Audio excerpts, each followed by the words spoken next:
우리 온 성도들의 같은 마음 되게 하시옵소서. 감사하고 예수님의 이름으로 기도 올리옵나이다. 아멘. 네, 이렇게 오늘 좀 빨리빨리 한다는데도 벌써 40분이 지나네요. 어느 날은 참 시간이 좀 많이 남는다 하는데 오늘은 빨리 해도 시간이 오늘은 좀 부족한 희한한 시간입니다. 중화요리를 시킬 때마다 늘 고민이 되는 게 있어요. 우리 성도님 어떻습니까? 아니 뭐 치킨을 시킬 때도 있고 양념을 시킬지 프라이드를 시킬지 뭐 아니면 반반을 시킬지 고민을 합니다. 성도님들 어떻습니까? 중국 요리, 중화요리를 시킬 때 어떤 고민하세요? 짜장면 안 드신 분도 있지만 그래도 가끔 이제 별미로 먹죠. 뭐 어떤 고민해요? 할까요? 짜장면 먹을까? 저는 볶음밥 먹을까입니다. 저는 이제 좀 관리를 해줘서 짬뽕이 좀 더 안 좋다고 해서 사실 그게 그거긴 한데 짬뽕이 조금 멀리 한다고 그래서 국물을 또 워낙 좋아하고 그래서 이 국물을 좀 멀리하는 게 맞다고 해서 좀 짬뽕은 조금 멀리하고 있지만 미안합니다. 짬뽕 좋아하시는 분들. 그래서 이제 저는 고민은 사실 짜장면 먹을까 볶음밥 먹을까예요. 근데 짜장면을 먹는 이유 참 먹고 싶어요. 짜장면 참 좋아하고 어릴 때부터 뭐 좋아하고 뭐 우리 뭐 웬만한 사람들도 다 좋아하죠. 얼마 전에 목사님들끼리 모여서 이렇게 모임을 갔는데 다 뭐 주문할까요? 다 같이 짜장면 얘기하더라고요. 그래서 참 우리 모든 한국 사람들은 이 짜장면을 좋아하고 우리 올해 6월 달에 갔던 우리 인천에 우리 전기훈 수련회도 마지막 날은 뭐 먹었어요? 짜장면 먹었어요. 거기 뭐 백짬뽕도 있고 별의별 짬뽕, 짜장도 있고 여러 가지 짜장이 다 있더라고요. 그래서 참 짜장면 좋아해요. 그러니까 시킬 때마다 고민하죠. 근데 최근에는 뭐 얼마 전에는 짬짜면이라는 게 나왔어요. 근데 사실 좀 가격만 올랐지 이게 뭔가 부족해요. 왜냐면 양이 조금씩 있으니까. 짜장면 한 그릇 다 먹고 우리가 또 잘 먹을 수만 있다면 뭐 더 한 그릇 더 시켜 먹어요? 예, 뭐 탕수육도 먹고 취향이 다 나오네요. 짬뽕 한 그릇, 짜장 한 그릇 이게 다 한 그릇씩 두 그릇을 먹을 수 있으면 얼마나 좋을까요? 근데 그렇게 돼요, 안 돼요? 사실 여기선 짜장면도 한 그릇 다 드시지 못한 분도 계실 겁니다. 저도 한 그릇뿐만 아니라 짬뽕을 만약에 내가 먹을 수만 있다면 한 그릇 더 먹겠는데 우리의 위는 그렇게 다 먹지 못하죠. 근데 이제 이 고민할 때 늘 고민을 하지만 최근에는 이제 건강을 해서 이제 결정을 합니다. 그래서 만약에 운동을 했거나 운동을 하는 날은 짜장면을 먹습니다. 먹고 싶을 때. 근데 그게 아니면 그런 날이 없고 하루 종일 의자에 앉아 있거나 교회 사역을 좀 앉아서 좀 오랫동안 해야 될 때는 뭘 먹어야 될까요? 볶음밥을 먹습니다. 그러니까 짜장을 좋아하니까 볶음밥에 뿌려지는 그 짜장을 조금이라도 먹고 싶어서 그 마음을 그렇게 결정하고 하는 거죠. 근데 요즘은 뭐 짠짜면 아까 말씀드린 짠짜면도 나오고 해서 뭐 약간 중간적인 이것들을 하게 되지만 뭔가 아쉬워요. 먹다 보면 아쉽죠. 그냥 한 그릇 다 먹으면 좋을 텐데 말이죠. 그래서 최근에 이제 혼자 사는 사람들이 많잖아요. 근데 혼자 사는 사람들이 많으니까 이게 뭔가 세트 시키고 두 가지 먹고 싶은데 혼자는 다 못 먹잖아요. 그러니까 버리면 아깝고 돈 쓰게 되고. 그래서 뭐 카톡이라든지 뭐 이렇게 열어갖고 같이 먹을 사람 뭐 이렇게 모은다고 하더라고요. 그래서 뭐 우리가 친구들이나 아니면 목장 모임을 가거나 어디 가게 되면 음식을 똑같이 시키면 돼요, 안 돼요? 안 되죠. 저희 부부도 당신은 이거 먹어, 나는 이거 먹을게. 그럼 먹으면서 어떻게 돼요? 제가 더 많이 먹어요. 이렇게 두 개를 시켜 먹고 서로 맛을 보는 거죠. 근데 똑같이 시키면 돼요, 안 돼요? 이건 국룰이에요. 똑같은 걸 시키면 안 돼요. 다른 걸 시켜서 같이 먹을 수 있도록. 근데 먹다 보면 저 같은 사람 있습니까, 없습니까? 저 같은 사람 있죠. 그래갖고 더 많이 먹는. 사실 이제 저희 부부 관계 말고는 다른 사람 거는 더 먹지는 않습니다. 웬만하면. 근데 이제 저 같은 사람이 예를 들어서 있다고 치면 다른 사람들이 먹는 걸 아마 더 많이 먹게 되면 서운해요, 안 서운해요? 나는 2젓가락 먹었는데 저긴 6젓가락 먹어봐요. 서운하잖아요. 차라리 나 혼자 이렇게 한 그릇을 다 먹으면 좋겠다는 생각이 들어요. 이런 고민들, 이런 갈등들, 이런 것들이 별거 아닌 것 같지만 우리 삶의 전반적으로 이런 고민들이 있을 때가 있다라는 것이죠. 적당히 하거나 주저하거나 아니면 회색지대 같은 어중간한 것들이 우리를 힘들게 할 때가 있다라는 겁니다. 만약에 우리나라 역사 가운데 백화점도 무너지고 다리가 무너져요. 근데 우리 성도님 중에 그것을 미리 한 5분 전에 알고 있었던 분이 있다라고 해봅시다. 그러면 우리 성도님 어떻게 하시겠습니까? 그것 때 막 이거 챙기고 저거 챙기고 뭐 그런 시간이 있을까요? 안 되죠. 뭐 5분이라는 시간이면 좀 많을 수도 있지만, 그러나 만약에 내가 백화점에 있다면 어떻게 될까요? 얼른 소리치어야죠. 건물이 무너진다. 아마 이 얘기를 믿을지 안 믿을지도 모르지만 빨리 도망쳐 나오면서 소리를 쳐야 돼요. 불이 나면 불이야 라고 외치는 게 우리 모두 다 해야 될 일이죠. 그리고 소화기를 찾고 우리가 다 같이 끌 수 있도록 노력하고 신고를 해야 되는 거죠. 근데 만약에 그것을 알고 있으면서도 천천히 내가 챙길 거 챙기고 하면 될까요? 안 될까요? 안 되는 거죠.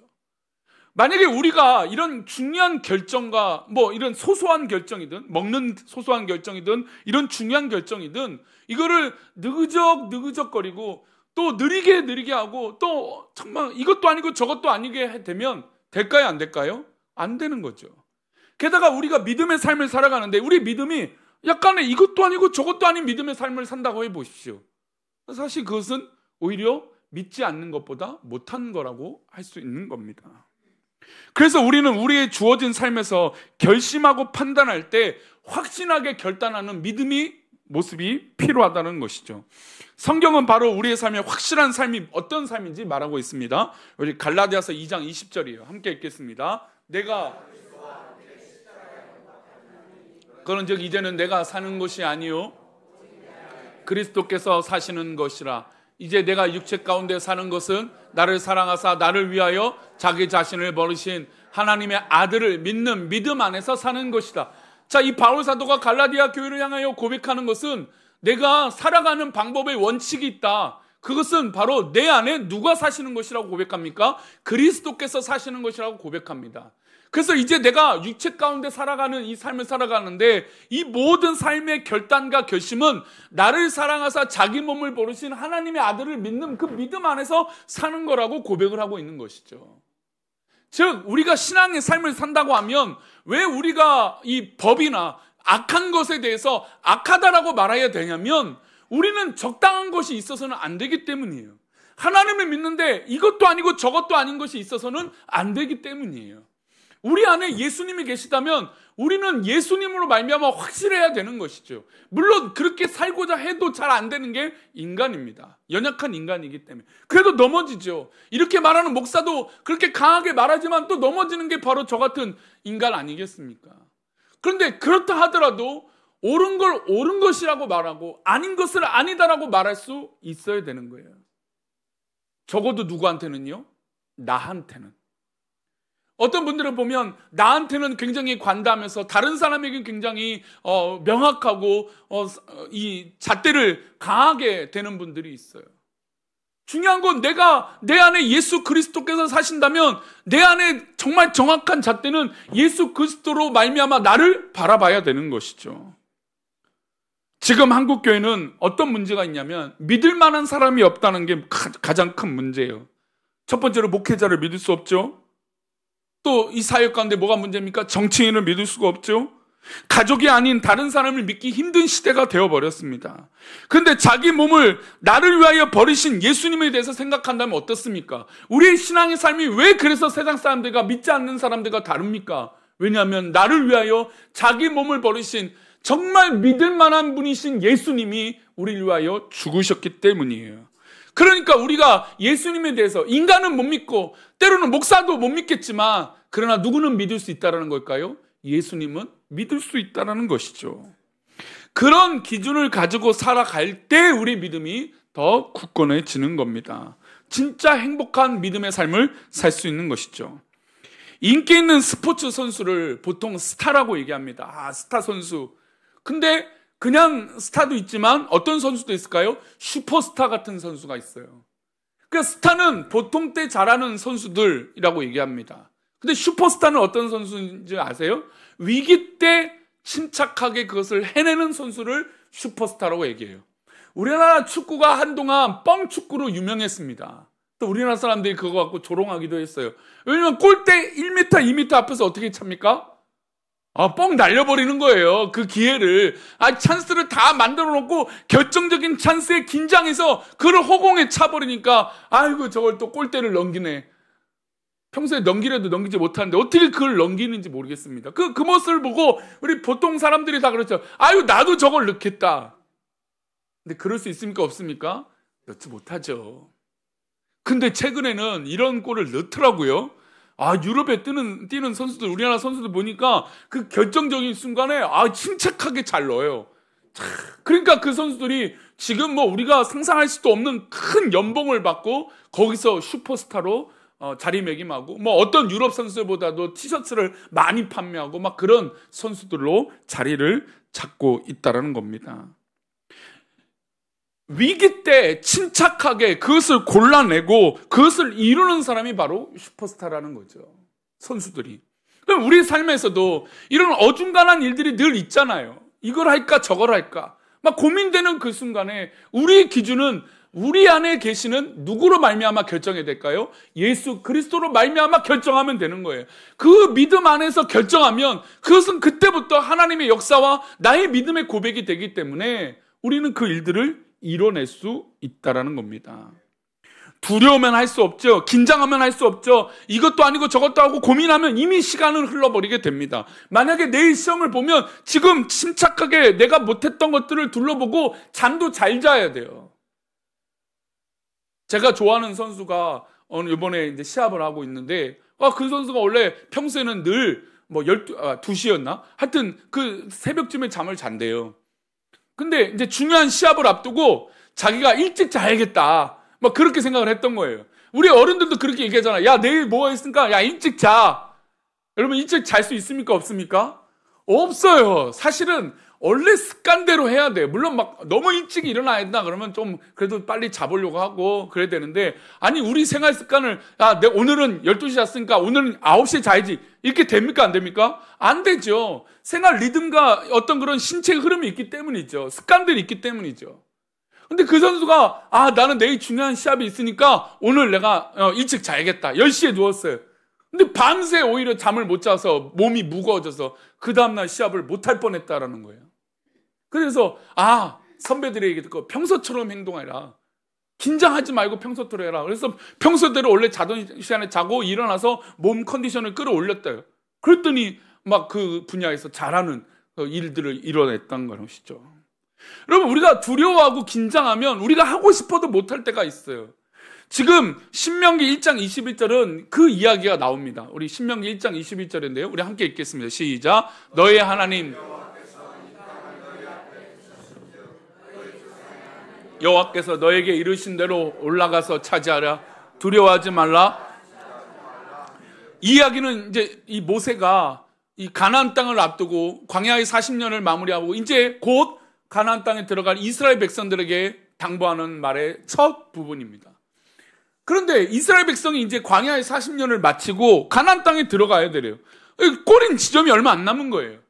이 땅을 너희 앞에 두셨다는 거 이제 얼마 안 남았다는 거죠. 그런데 이 땅을 들어가는 건 하나님 말씀대로 순종해서 들어가면 돼요. 그런데 막상 이 일들을 하려니까 사람들이 어떤 마음이 들어요? 두려운 마음이 드는 거예요. 걱정이 드는 거예요.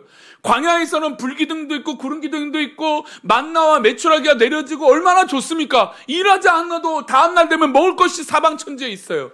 그런데 이제 가나안 땅에 들어가면 어떻게 됩니까? 이 먹는 것들이 중지돼요. 이제 우리가 일해서 벌어들여야 돼요. 우리가 열심히 살아야 돼요. 그리고 정복해야 돼요. 전쟁도 해야 돼요. 걱정이 되죠. 염려가 되죠. 우리가 살다 보면 이런 걱정 때문에 할까 말까, 이렇게 할까 말까, 이거 먹을까 저걸 먹을까 걱정하는 것처럼 그런 고민이 되겠죠. 긴 방학을 마치면 학생들은 어느 날이 제일 싫어요? 학교 가는 그날일까요? 아니죠. 개학하기 전날이죠. 그 전날이면 너무너무 싫어요. 내일 어디 가요? 그렇죠. 우리 직장인들은 주말 잘 보내면 어느 날이 제일 힘들어요? 주일 저녁이죠. 내일 출근하니까. 그렇단 말이죠. 마치 그런 것처럼 이제 가나안 땅이 얼마 안 남았고 들어가야 되는데 두려워요. 내일 출근해야 되거든요. 내일 일해야 되거든요. 염려가 되거든 걱정되거든요. 그런데 하나님께서 이 모든 가정 가운데 말씀하셨다라는 거죠. 이 땅을 너희에게 주겠다라고. 아무리 거대한 족속들이 있고 어려운 일이 있어도 하나님 역사하시겠다, 이기게 하시겠다라고 약속을 40년 동안 훈련시켜 주셨어요. 그런데 막상 목전 앞에 두는데 두려운 거예요. 그게 인간이죠. 그래서 모세가 그 목전 앞에 있는 일 때문에 두려워하지 말아라. 하나님 하신 말씀을 믿어라. 그리고 믿음대로 그 길을 걸어가라고 말씀하고 있는 것이에요. 사랑하는 우리 교회 성도님들, 우리는 다른 걸 의지하고 우리의 길을 걸어가는 게 아니에요. 우리는 하나님 말씀을 의지하고 내 안에 계시는 나를 위하여 자기 몸을 버리신 예수 그리스도로 말미암아 걸어가는 길인 줄 믿습니다. 우리 한국교회 초대교회에 유명한 깡패 목사님이 있었어요. 물론 요즘 그런 분이 있다면 참 안타깝죠. 왜냐면 과거 행적들이 다 나오니까. 근데 참 옛날에는 그렇게 깡패들이 회개를 많이 했었어요. 초대교회도. 좀 지금도 뭐 요즘은 뭐 젊은 이 학생 깡패들도 있다는데 참 무서운 시대예요. 근데 초대교회 우리 한국교회가 부흥할 때 참 이 동네에 이 건달들이 있었어요. 근데 이 한국교회 초대에 어떤 사람님이 김익두 목사님이 계셨는데 이분이 정말 유명한 깡패였어요. 그러니까 이 깡패가 너무나 지나쳐서 그냥 막 동네 사람들이 막 지나가면 길을 피하고 막 그랬던 사람이에요. 근데 이 사람이 어느 날 예수님을 만나게 됐고 예수님을 믿게 됐어요. 뭐 사실은 이제 그 일을 그러니까 김익두 그분이 우리를 괴롭힌 일을 경험했다면 사실 뭐 그렇게 변할 때도 기뻐하지 않겠죠. 근데 이분이 예수 믿고 나서 자기가 너무 잘못한 것을 깨달아서 뭘 했냐면 부고장을 다 돌린 거예요. 뭐라고 돌렸냐면 이제 김익두 나는 죽었다. 그 얘기를 이 부고장을 자기가 잘못한 사람들 동네 사람들에게 다 보냈던 거죠. 그리고 이제 진짜 예수님 믿겠다고 했어요. 그리고 이제 동네를 다니겠죠. 근데 어떤 사람이 자기가 겪은 일에 너무 분해갖고 무슨 예수 믿어 네가 뭐 어떤 그런 그렇잖아요. 자기 잘못이 있으니까 했던 것들이 있으니까 그게 화가 나서 옆에 하필 이 동물들을 씻던 똥물 같은 게 있었던 거예요. 그 김익두 목사님이 딱 지나가는데 그 물을 그냥 그 물에 확 부어버렸어요. 예전 같으면 어떻게 했을까요? 큰일 나는 일이에요. 큰일 나는 일이죠. 그런데 그 목사님이 그렇게 얘기를 했던 거예요. 내가 예수 믿고 복을 받았다. 이 똥물을 뒤집어 쓰는 복을 받았다라고 고백한 거죠. 물론 과거의 잘못은 회개하고 용서받아야 되고 그 사람들을 찾아가서 용서를 받아야 될 겁니다. 그러나 진짜 그때부터 시험거리가 오는 거예요. 우리가 예수님을 믿겠다 하면 참 시험거리가 우리 가운데 있어요. 도전거리가 있고 고민해야 될 문제들이 우리 가운데 주어져요. 여러분 그때마다 과감하게 결정하시기 바랍니다. 주님의 말씀으로 하나님 말씀으로 결심해서 그 길을 걸어가시길 바랍니다. 우리가 어찌하여 낭망하고 두려워하지 말고 내 안에 계시는 예수님 하나님을 믿고 하나님만 바라보고 걸어가 보시라는 겁니다. 그러면 그 길을 우리 하나님이 분명 인도해 주실 것이에요. 똥물을 뒤집어 쓰든 뭘 뒤집어 쓰든 내 앞에 주님의 길이 있다면 그 길에 갈등하지 말고 염려하지 말고 이렇게 될까 저렇게 될까 걱정하지 말고 걸어가 보시라는 것이죠. 그러면 그 길을 우리 하나님께서 분명 인도해 주실 것을 믿습니다. 이 갈라디아서를 기록했던 바울 사도가 그런 삶을 살지 않았습니까? 주저했다면 아마 그는 그런 삶을 못 살았을 거예요. 왜냐하면 그는 이전에 믿는 사람들을 잡아 가뒀던 사람들이기 때문이죠. 근데 그가 예수님을 만나고 그가 완전히 변화된 삶을 살았던 거예요. 그 안에 누가 계시기 때문일까요? 예수 그리스도가 계시기 때문이죠. 이 예배를 드리고 이 말씀을 우리 듣는 우리 성도님들, 삶에 주어진 문제들이 우리 앞에 있을 때가 있습니다. 여러분 그때마다 어떻게 할까? 이렇게 할까? 저렇게 할까? 물론 고민이 필요하겠지만 여러분 그런 고민 가운데 기도하시길 바랍니다. 그리고 더욱더 하나님 말씀이 옳은 것이 있다면 그 하나님 말씀 옳은 것을 지키는 그런 은혜가 있기를 소망합니다. 차별금지법 반대하는 포괄적 차별금지법 정확하게 그렇죠. 왜 반대하느냐 묻는 분들이 있어요. 뭐 교회가 뭐 그렇게까지 해야 되느냐. 근데 중요한 건 교회가 하나님 말씀을 증거하고 표현하고 말하는 것에 막힘이 있어서는 안 되는 것이죠. 이게 가장 핵심이에요. 그래서 우리는 정치적인 어떤 것도 있어서도 안 되고 오로지 하나님 말씀을 지키고 하나님 말씀대로 살겠다라는 거 때로는 우리에게 역차별하지 말라는 거죠. 왜요? 우리가 믿고 있는 하나님에 대해서 우리가 믿고 있는 내 안에 계시는 예수 그리스도로 말미암아 우리가 알고 있는 하나님 말씀을 사수하고 지키는 것을 차별하지 말라는 것이죠. 그러면 우리 성도님들도 우리 지난주에도 그 말씀 드렸지만 우리 삶에서 옳다라고 믿고 있는 하나님 말씀을 주저하지 마시고 하나님 말씀대로 승리하는 저와 여러분 되시기를 축원합니다. 우리 다 같이 일어나셔서 축도함으로 예배를 마치도록 하겠습니다. 한 주간 이 나라 이 민족을 위해서 기도해 주십시오. 이 나라의 민족이 더욱더 하나님 말씀 가운데 있도록